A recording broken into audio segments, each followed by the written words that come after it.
Assalamualaikum warahmatullahi wabarakatuh. Halo semuanya, kami dari kelompok 5. Sekarang kita sudah berada di DT Peduli Jateng dan kita akan mewawancara terkait lembaga Amil Zakat. Stay tune ya.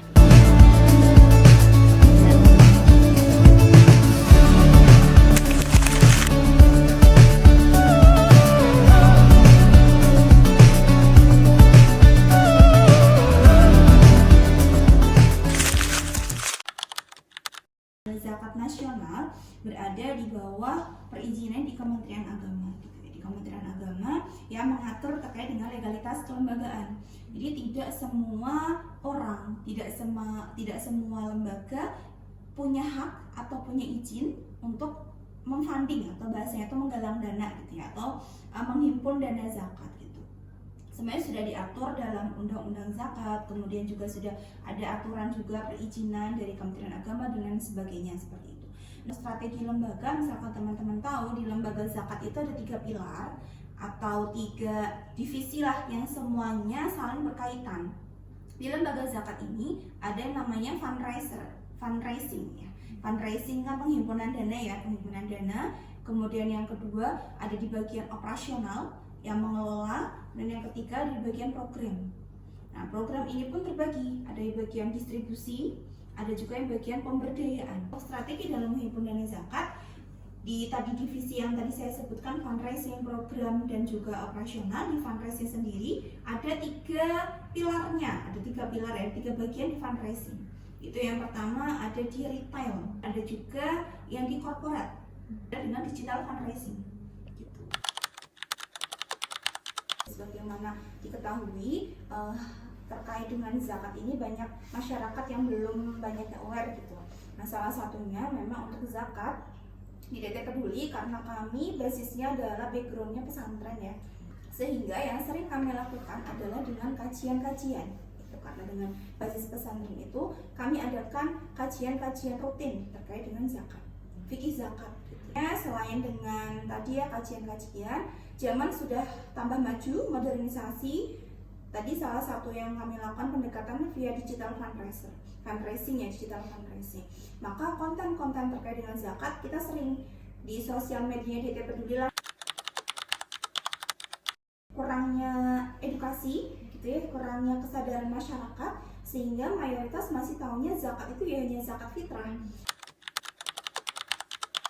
Sebenarnya prinsip dari lembaga zakat itu tidak boleh membeda-bedakan, baik itu ke donatur, ke mustahik ya, ataupun ke mitra yang lain, itu tidak boleh membeda-bedakan karena kan ya sama. Lembaga zakat kan berperan sebagai fasilitator, penjembatan aja lah, kita sebagai jembatan para ahliya yang memiliki harta, muzaki, munfik yang berinfak, titip dananya ke lembaga zakat, dikelola, diolah, diatur sedemikian rupa, kemudian disalurkan kembali. Sebenarnya tidak ada treatment yang dibeda-bedakan, karena tinggal tadi sewajarnya kami lakukan edukasi, sosialisasi, silaturahim, penyampaian laporan juga kepada masyarakat. Ya, prinsipnya kami membantu, memfasilitasi, kemudian kami berikan laporan. Delapan asnaf. Nah, untuk mekanisme penyaluran dana kepada mustahik di DT Peduli tadi di divisinya kan ada program, ada fundraiser, ada operasional ya. Di divisi program tadi ada yang bentuknya pendistribusian, ada yang bentuknya pendayagunaan atau pemberdayaan. Tuh, jadi ketika ada ajuan masuk ke kami assessment namanya. Di assessment dulu. Silakan Pak Bu, boleh ajukan bantuan, syarat-syaratnya misalkan ada yang mengajukan bantuan pendidikan untuk anaknya, ada PM yang mengajukan bantuan. Kalau tanpa kita saring, tanpa kita assessment, kita tidak akan pernah tahu apakah itu tepat sasaran atau tidak, karena tadi pertanggungjawaban kepada donatur. Ini ada screening mustahik, screening penerima manfaat, data masuk, syarat-syarat dilengkapi, maka akan diproses survei. Jadi dari screening juga akan menentukan cocoknya, pasnya, tepatnya diberikan program yang apa, apakah konsumtif ataukah produktif seperti itu. Ya, yang terbaru kemarin Desember kemarin kami baru mengadakan pelatihan teknisi sistem pendingin. pelatihan yang kami berikan itu sifatnya tidak hanya sekedar teoritis, tapi langsung praktek. Kami bekerja sama dengan namanya Master AC. Master AC itu memang lembaga profesional yang mengcoaching, yang ngasih materi itu langsung dari lembaga profesional gitu. Dan alhamdulillah testimoni dari para alumni selesai pelatihan mereka bisa langsung kerja. Ada yang usaha mandiri, ada yang ikut perusahaan.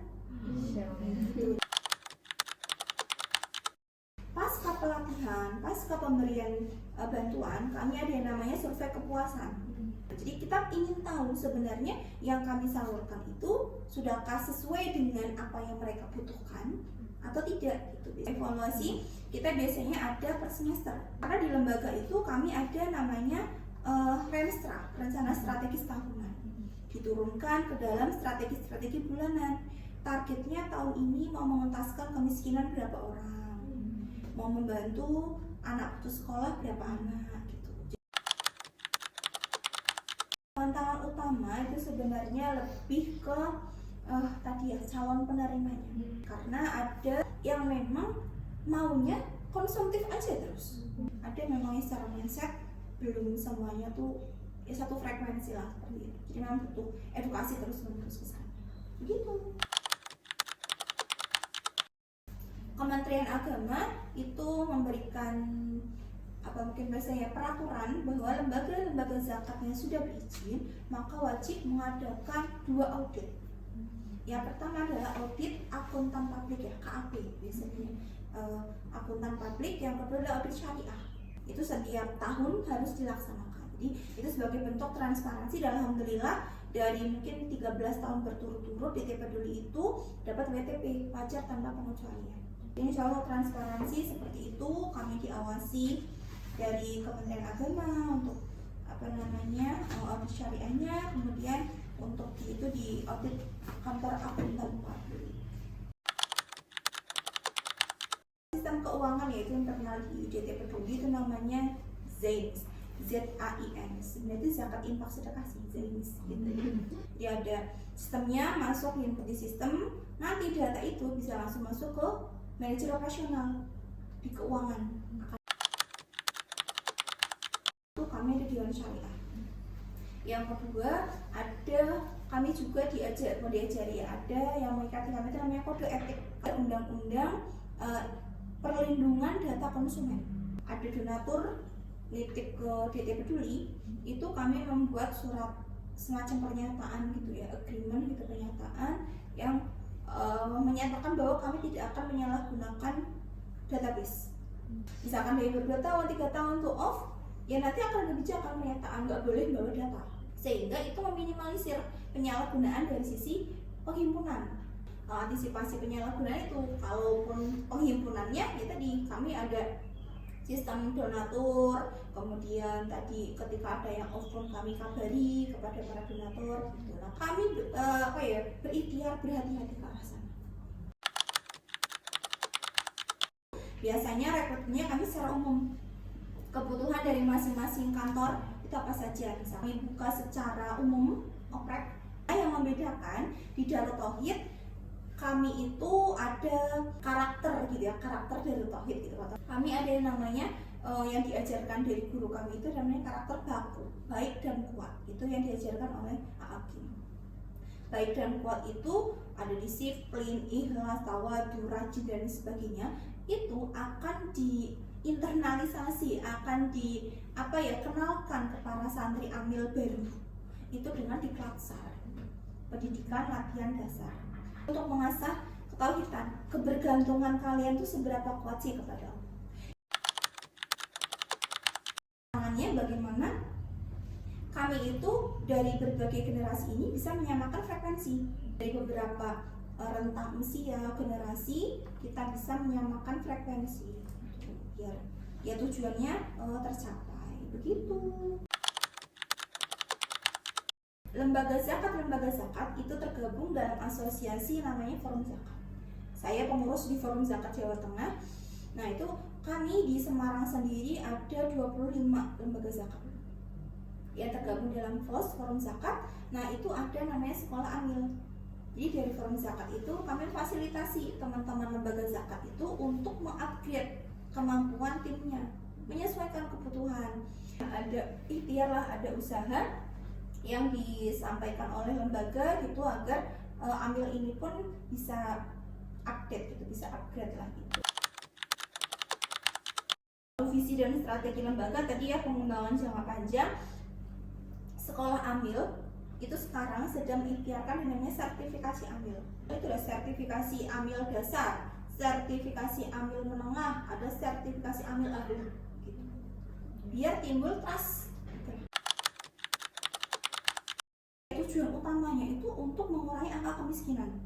Ya, zakat itu kenapa kok sebegitu gencarnya, itu sebenarnya tujuan utamanya itu ya pemerataan, kemudian mengurangi angka kemiskinan. Maka data-data seperti itu dapat dari mana? BPS, Dinas Sosial. Kami sering audiensi lembaga zakat dengan forum zakat itu, audiensi Dinas Sosial, kemudian audiensi dengan gubernuran, audiensi dengan Bapeda, audiensi dengan beberapa mitra-mitra lain yang untuk mendukung itulah yang data yang kita butuhkan seperti itu.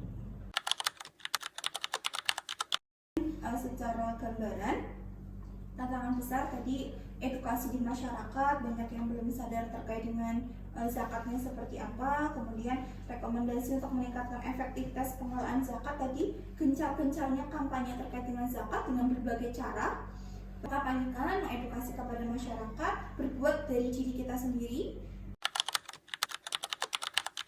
Regulasi zakat, tadi regulasi yang saya sampaikan di awal, bahwa lembaga zakat itu kami harus ikut terhadap regulasi yang ada, perizinan, pelaporan, dan lain sebagainya.